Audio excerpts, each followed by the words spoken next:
లా prosecution ఆఫీసర్గా పనిచేసిన వ్యక్తి, లా తెలిసిన వ్యక్తి. వీళ్ళ అమ్మగారు మండల అధ్యక్షులు, మండల ప్రజా పరిషత్ ఆఫీస్లో ఆవిడకి మధ్య పర్మిషన్ ఉంది. సో నేను ఎంపీడీఓ దగ్గరికి వచ్చి మాకు తాళాలు కావాల రూమ్ కంటే ఎంపీడీఓ మన జవహర్ బాబు గారు అని చెప్పారు. అది ఎవరైతే డెసిగ్నేటెడ్ వ్యక్తి ఉన్నారో వారికి వేస్తారు కానీ వాడి కుటుంబ సభ్యులకి ఇవ్వమంటే ఆయనతో పాటు దాదాపు 11 మంది 15 మంది దాకా అనుచరులు వచ్చి ఆయన మీద దాడి చేశారు. ఆయన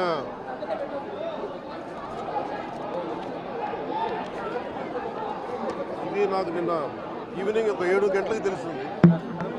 7 గంటలకు తెలిసినప్పుడు నేను వెంటనే అందరూ నన్ను అడిగింది అంటే ప్రెస్ స్టేట్మెంట్ ఇచ్చేయండి ఇలా కట్టిన అంటే నేను చెప్పాను ఇది దాదాపు 640 పైసలకు మండలాలు మనే. ఎంపీడీఓ అంటే నథింగ్ బట్ ఆయన మండలికి ఆయన కలెక్టర్ స్థాయి వ్యక్తి. అలాంటి మండలానికి సంబంధించి మొత్తం ఆయనే ఇన్ఛార్జ్ దాన్ని, డెవలప్మెంటల్ ఆఫీసర్ ఆయన. అలాంటి వ్యక్తి మీద రూమ్ని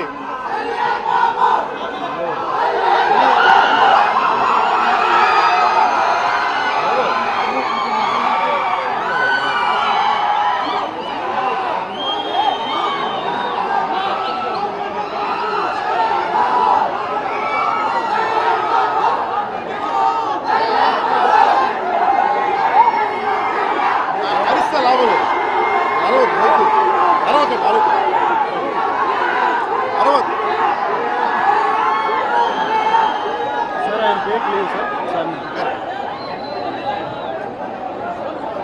ముందుగా జవహర్ బాబు గారు ఆరోగ్య పరిస్థితి ఎలా ఉందని అడిగారు.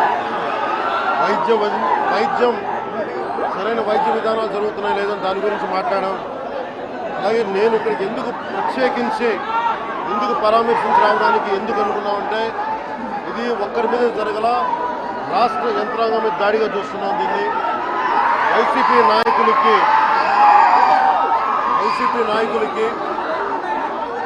11 సీట్లకు ప్రజలు పరిమితం చేసినా కానీ ఇంకా అహంకారం చావాలా. ఈ అహంకారం తగ్గే వరకు నేను మిమ్మల్ని వదలను. మీరు ఇష్టానికి మాట్లాడిన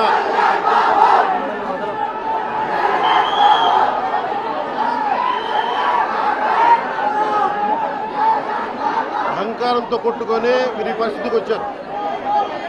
ఇది ఈ వ్యక్తి మీదే కాదు, గత గాలివీడు మండలం సంబంధించి గతంలో కూడా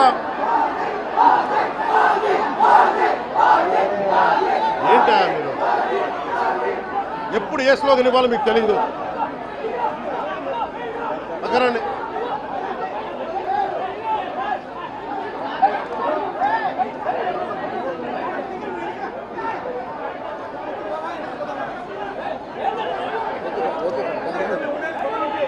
జల్లా సుదర్శన్ రెడ్డి గారు అనే వ్యక్తి ఈరోజు జవహర్ బాబు గారి మీద దాడి చేయడం కాదు, ఇతనికి దాడి చేయడం అనేది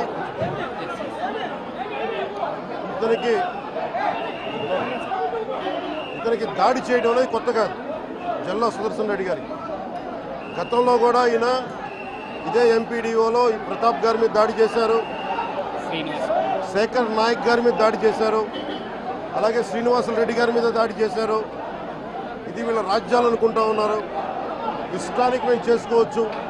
నేను జవహర్ బాబు గారు కూడా చెప్పింది ఏంటంటే రూమ్ తాళాలు అడిగారు, మీ అమ్మగారికి ఇస్తాం, అది ఆవిడ మండల పరిషత్తు ఆవిడకి పదవి ఉంది కాబట్టి వాళ్ళ పిల్లలకి ఇవ్వమంటే ఎందుకు ఇవ్వం అని చెప్పి వాళ్ళ మనుషులు దాడి చేసి అమానుషంగా కొట్టారు.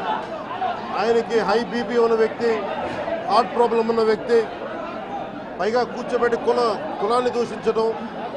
దీనికి వీళ్ళ అహంకారానికి కులం ఏం లేదా. ఎవరైనా సరే శ్రీనివాసరెడ్డి గారు కావచ్చు, శేఖర్ నాయక్ గారు కావచ్చు, ప్రతాప్ గారు కావచ్చు, జవహర్ గారు కావచ్చు, ఎవరి మీదైనా సరే వాళ్ళకి ఆధిపత్యానికి అడ్డుకుంటే మటుకు వీళ్ళకి ఇదే.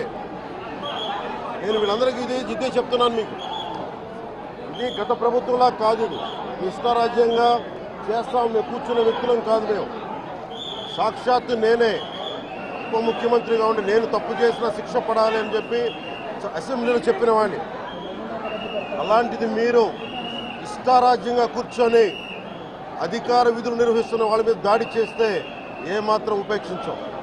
ఎస్పీ గారికి చెప్పాం, కలెక్టర్ గారు దృష్టికి తీసుకొచ్చాం. కలెక్టర్